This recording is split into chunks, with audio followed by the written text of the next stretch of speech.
Welcome back to the Greg Schruffler Show, where we talk about anything and everything that has God in it. Why? Because we gotta. Hope you like the intro music. It's called Gothic Storm by Shadows and Echoes at pixabay.com. Few announcements. We're continuing the Faith series, and I sincerely hope that you're enjoying the Faith series. I'm trying to crank out episodes ahead of time because doing it from week to week, I'm not able to do the honeydew list, and that's getting me into some trouble. So I'm trying to crank out some episodes to get ahead so that I can start doing these things, these lists. Anyway, I appreciate your patience. I appreciate you hanging in there. I'm really trying hard to be more energetic because I hate being that monotone professor. And if I don't watch myself carefully, it's easy to slip into. So, stay with me. Thank you so much. All right. So far, we have walked chronologically through faith. Abraham, covenant trust before fulfillment. Moses, deliverance under oppression. Joshua, obedience before visible victory. And Rahab, outsider faith grafted in. Then we went into the New Testament with mustard seed faith kingdom principle taught by Jesus himself, the big man. And then we did faith after ascension, belief without physical presence. He's gone, but how do we continue on?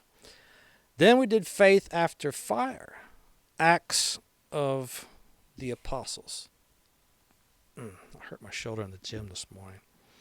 Anyway, episode 35 showed Pentecost power. Remember the Greek study we do? The dunamis, bold proclamation, and the parousia, obedience over authority, and the peitharcheo, perseverance and endurance, and the hupometino, Stephen's martyrdom, witness, which was martus. We did Peter's prison break, Paul's missionary expansion, and that was in faith empowered visibly in the apostolic era. Now, I guess I'll take a second here and talk about apostolic, and I apologize for not doing it sooner, in case there's some people kind of wondering, what is that about? So it means directly connected to the original eyewitnesses of the risen Christ. Those commissioned personally by Jesus and those who saw him alive after the resurrection. Now the question is, what happens when the apostles begin to fade? When miracles are no longer central? When persecution intensifies? When believers must live by unseen conviction? And this is where Hebrews enters. As usual, research brought to you by the Bible, Internet, ChatGPT, and supporting links. We'll be right back to start segment 1 after this brief announcement.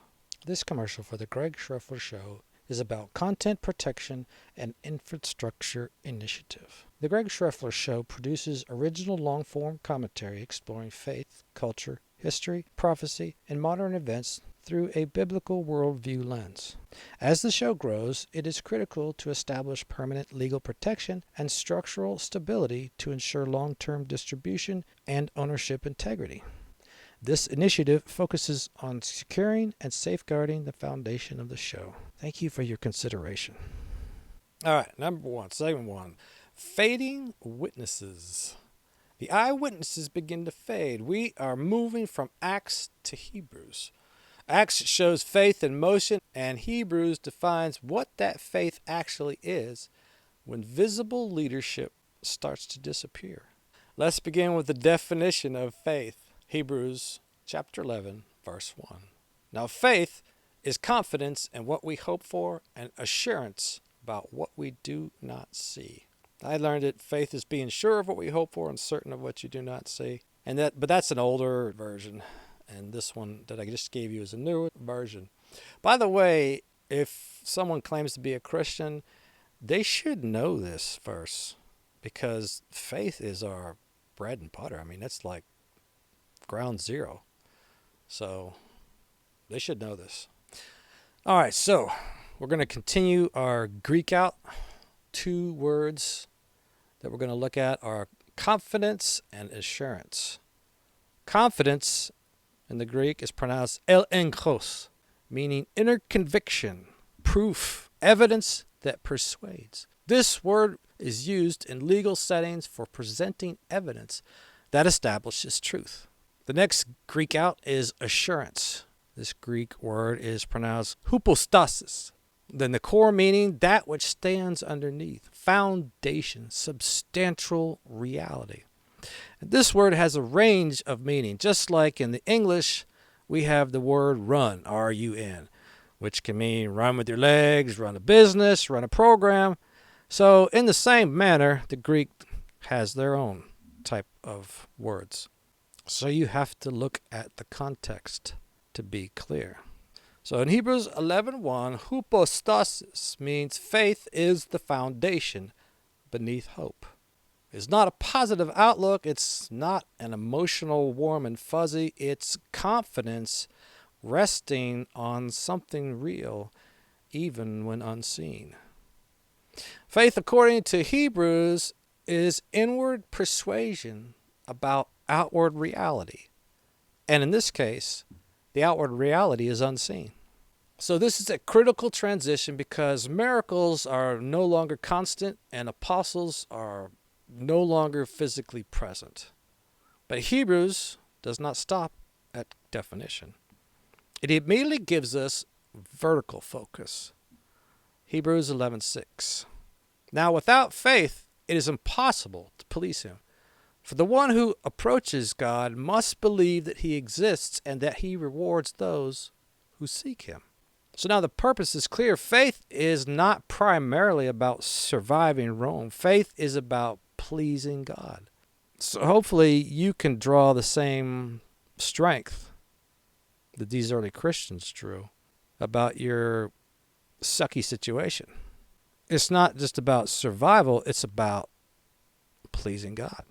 So this changes the lens. Faith under empire is not political defiance, it is vertical loyalty. Now let's notice the 2 requirements in the verse. Number 1, believe that he exists. Number 2, believe that he rewards. Existence, reward. Faith is relational trust, not fanaticism or zeal or obsession. Because fanaticism demands attention, but faith seeks God. And that distinction matters in a post-apostolic world. Post-apocalyptic, that's what I was going to say. In a post-apostolic world. Let's look at 2 Timothy 4:6-7.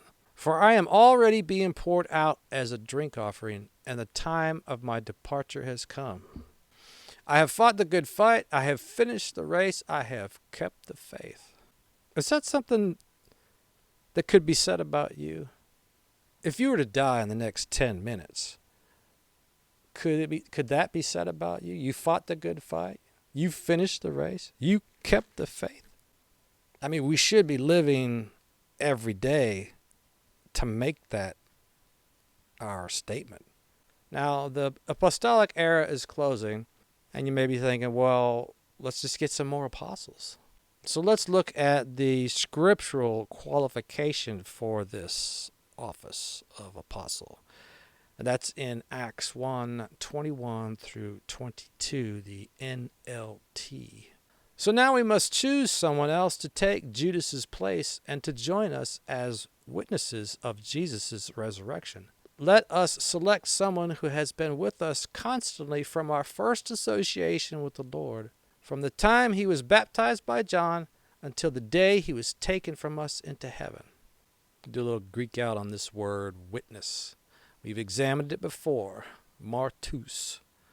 And we're going to look at it again to help clarify this transition. In Acts, martus is an eyewitness. But once those eyewitnesses begin to die, what remains? The testimony, or martyrium. It's evidence, witness, often used for providing proof or bearing witness in legal and spiritual matters. Let's also look at some non-cons. So if you're not familiar with the show, and you just joining us, non-cons, non-canonical. I just call them non-cons for short. That means they're not in the canon, they're not in the Bible itself, but they're Second Temple, early Christian literature that bears truth in and of itself. But anyway, I just want to make sure that we all know that. So we're going to look into early post-apostolic history. Not scripture, but early historical records. Ignatius of Antioch. He's an early 2nd century bishop, AD 35 to 107. And in his letter to the Romans, chapter 4, Ignatius writes, while being transported to his own execution. Anyway, he writes, "Permit me to be an imitator of the passion of my God." So Ignatius is not claiming new revelation. He is grounding his endurance in what was already delivered. Faith without living apostles. Faith grounded in what had been handed down. Let's look at another called the Didache. Late 1st century or early 2nd century Christian teaching document.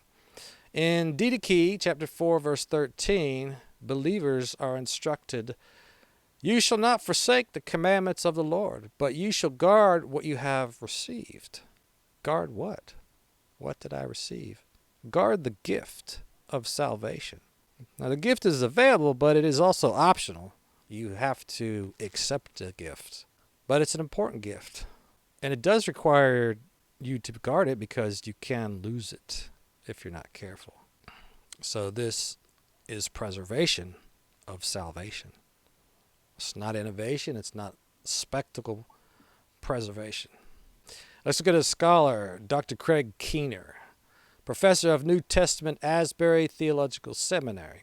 Keener writes, "The earliest Christian communities were anchored in eyewitness testimony. Their authority derived from those who had encountered the risen Jesus." So this reflects the shift from living witness to preserved witness.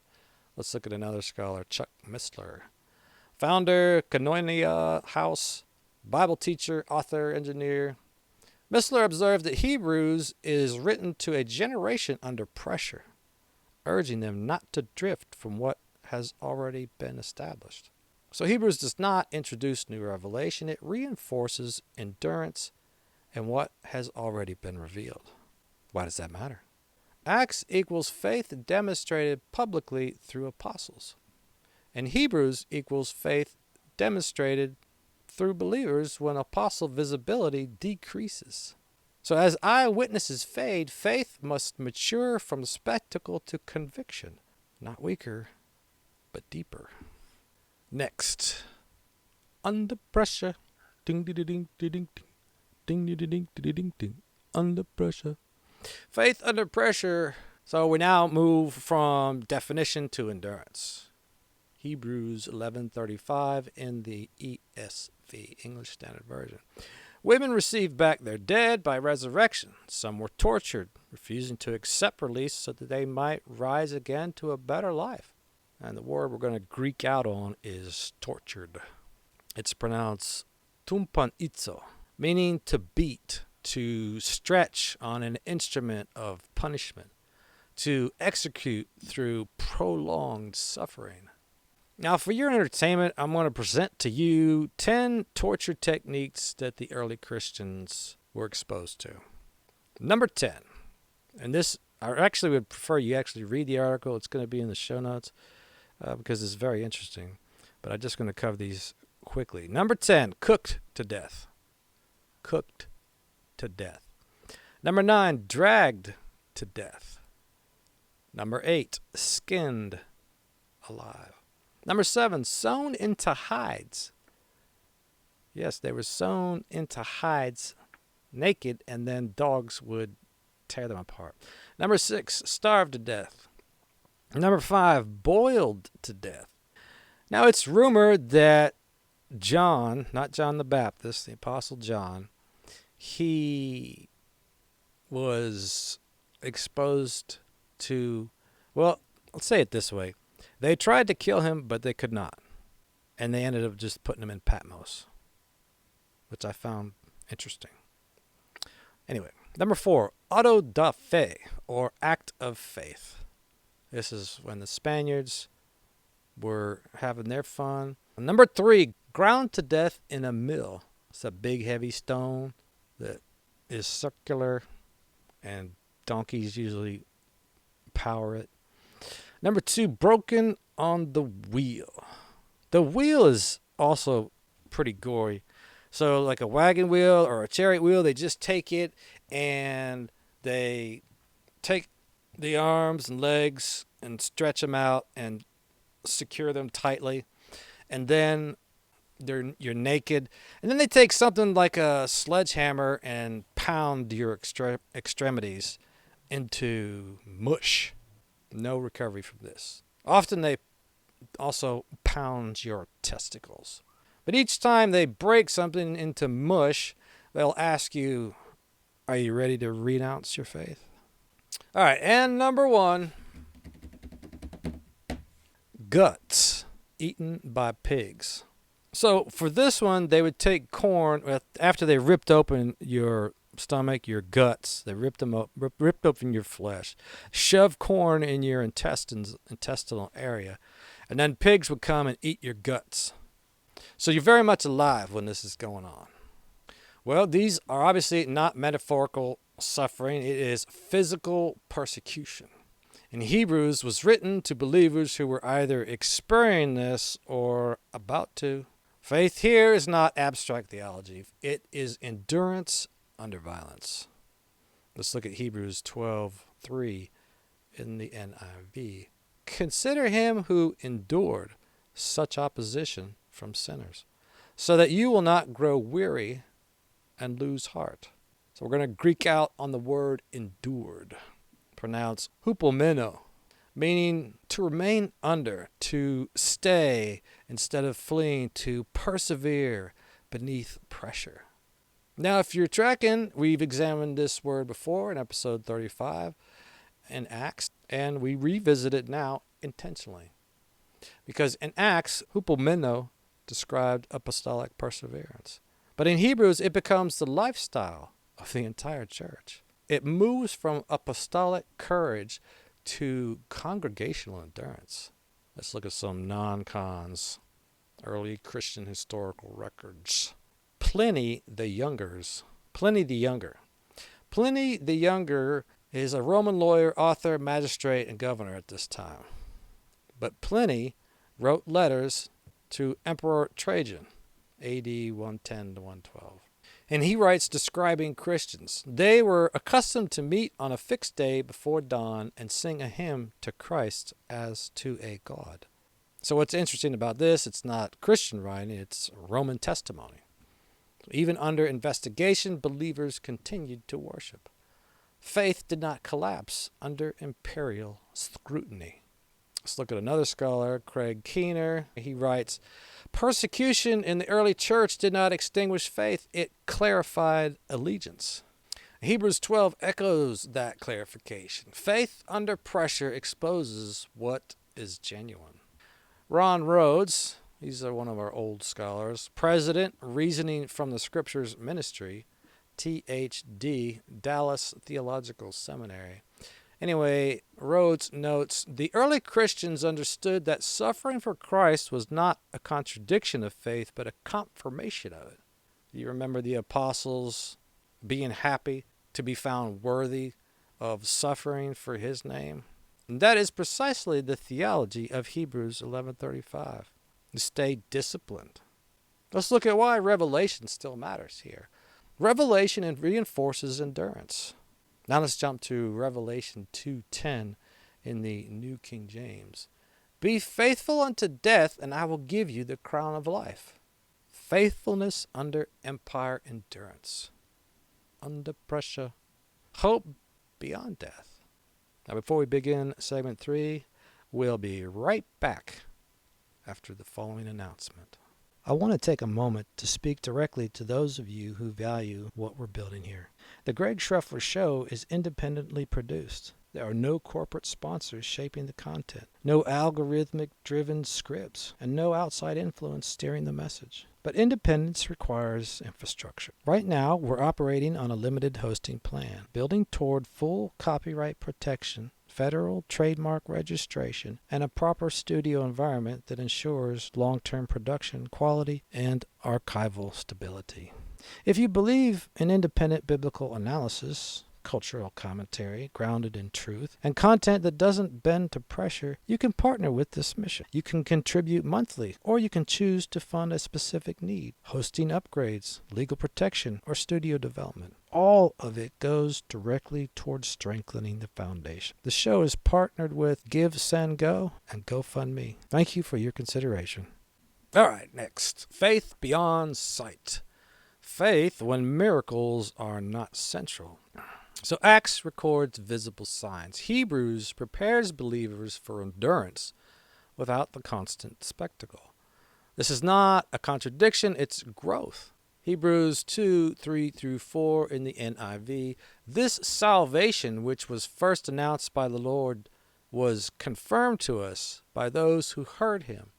God also testified to it by signs, wonders, and various miracles, and by gifts of the Holy Spirit distributed according to his will. So the tense here, was confirmed, air quotes, is past. The signs and wonders authenticated the original proclamation. But now let's look at one of the key words in our Greek out. It's confirmed, or bebaio, meaning to make firm, to establish as valid, to guarantee as trustworthy. By the way, for those of you that speak Greek, I'm sure you're entertained by my pronunciations. Anyway, the miracles did not replace the message, they established it, like signing a legal document to verify authenticity. Once verified, the document stands.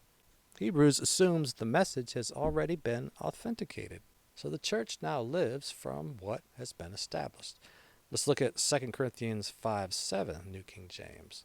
For we walk by faith, not by sight.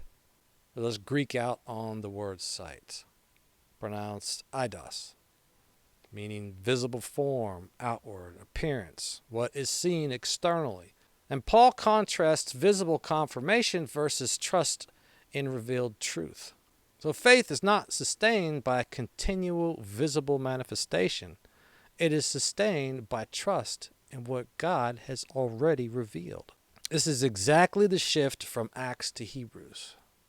Let's look at a non-con. Epistles to Diognetus, 2nd century Christian apologetic. This early Christian writing describes believers living within Roman society. They dwell in their own countries, but simply as sojourners, or travelers, passer-throughs. They obey the prescribed laws and at the same time surpass the laws by their lives. So there's no mention of ongoing public miracles. Instead, there's a distinctive conduct. Faith expressed through transformed living. And that applies to us, right? As Christians, we're transformed, not to anything better, but to a holier life. And this should be evident, right? Let's look at another one. Tertullian, Apology chapter 50, around AD 197. Tertullian writes to Roman authorities, the blood of Christians is seed. He's not trying to be theatrical, it's just a historical observation. Persecution did not suppress Christianity. It multiplied it, not because of spectacle, but because of conviction.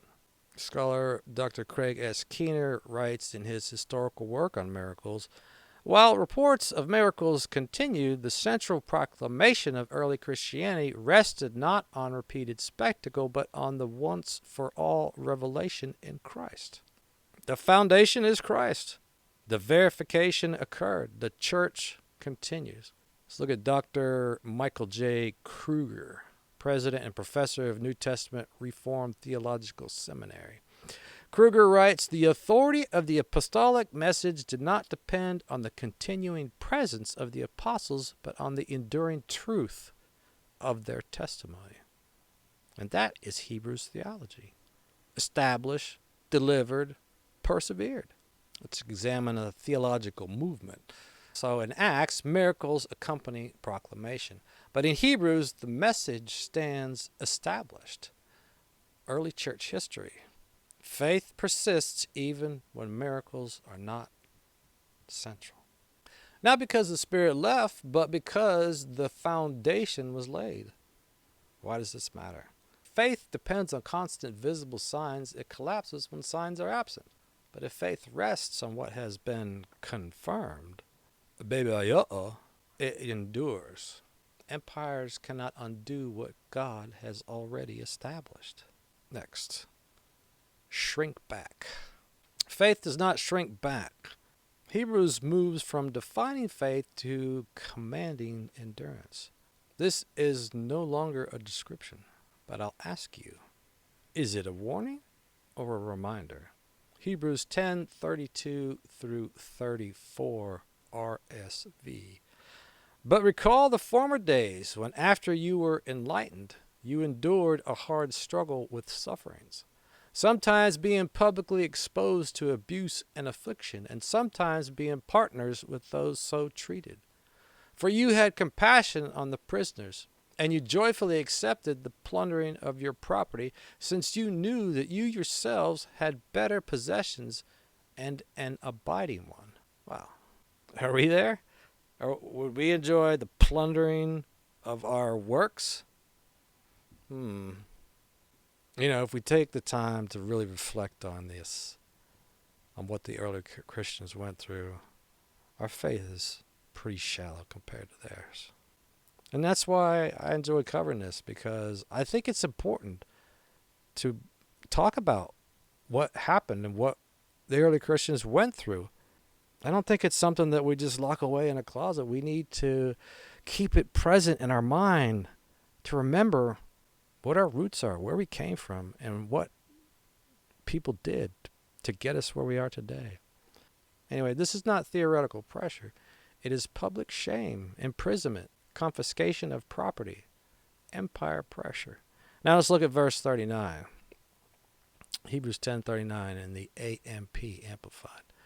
But our way is not that of those who shrink back to destruction, but we are of those who believe, relying on God through faith in Jesus Christ, the Messiah, and by this confident faith preserve the soul. So we're going to Greek out on this phrase, shrink back, pronounced hupostole, meaning withdrawal, retreat, pulling back under pressure. The English analogy we'll use is the phrase back up. It can mean reverse a vehicle, support a claim, retreat from a position, but the context defines it. Hupostole means retreating from public allegiance to avoid suffering. And Hebrews says faith does not retreat. Let's look at Hebrews 11:13 through 14 in the ESV, English Standard Version. Therefore, let us go to him outside the camp and bear the reproach he endured. For here we have no lasting city, but we seek the city that is to come. The word we're going to Greek out on this time is lasting, pronounced menousan, and the root word meno, meaning to remain, to abide, to continue. This phrase, lasting city, air quotes, means a city that remains. Hebrews says Rome looks permanent, but it is not. So the believer seeks what remains. Faith under empire requires eternal perspective. I think faith under any kind of pressure requires eternal perspective. Let's look at a non-con. 1 Clement, AD 96. Letter from the church at Rome to Corinth. So 1 Clement 5 describes believers who contended even unto death. So while it's not scripture, it shows late first century Christians already facing lethal pressure. They did not retreat, they endured. Let's look at another non-con called Shepherd of Hermas, 2nd century Christian writing.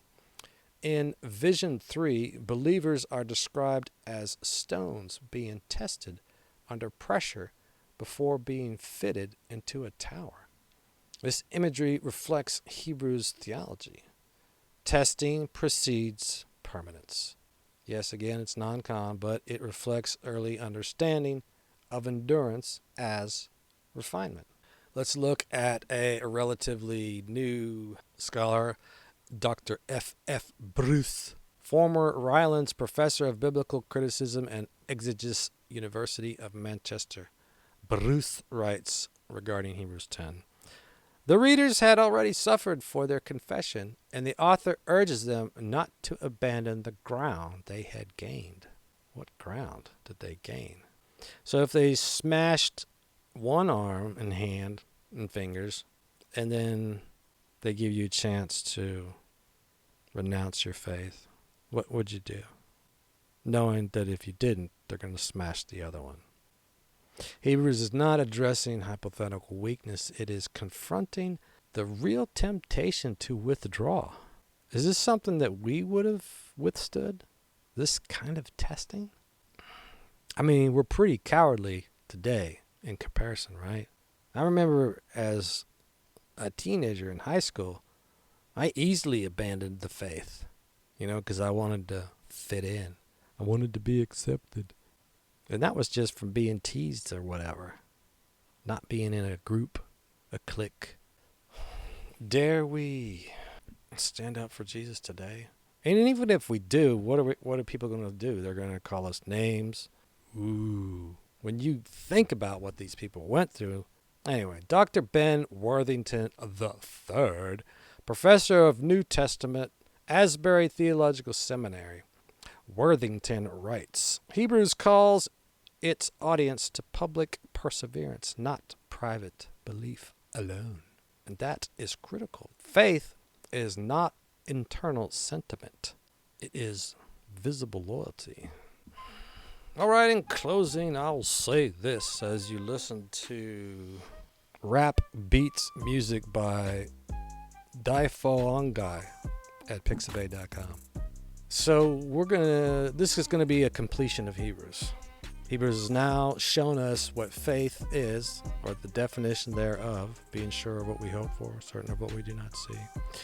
Why faith matters. Hebrews 11:6. Because without faith, it's impossible to please God. So, do we have faith? If we don't, we're not pleasing God. Also, what faith costs. Hebrews 11:35. Dead raised, righteous tortured. And what faith endures. Chapter 12, verse 3. Consider who endured. Don't grow weary. Lose heart.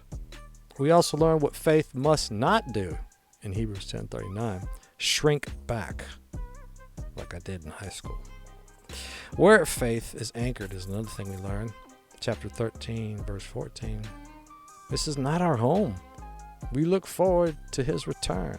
This is not our home. So when they're plundering our stuff, we got to remember that our treasure's in heaven, right? We look forward to his return. So the empire threatens property, reputation, freedom, life. And Hebrews answers, do not retreat. Hold. Do not drift. Do not seek permanence here on earth. Faith looks forward to what remains. And in the next episode, we're going to look at how the vice tightens on those who believe and keep the faith. To be continued. Hey, thanks for watching. Thanks for listening. Thanks for hanging out with me. Don't forget to leave a review. Tell me what's going on with you. Don't forget to subscribe. Tell your family, friends, neighbors about the show. Get them to subscribe. And until next time, stay safe and keep the faith. This program is the intellectual property of the Greg Schreffler Show. Copyright 2026. All rights reserved.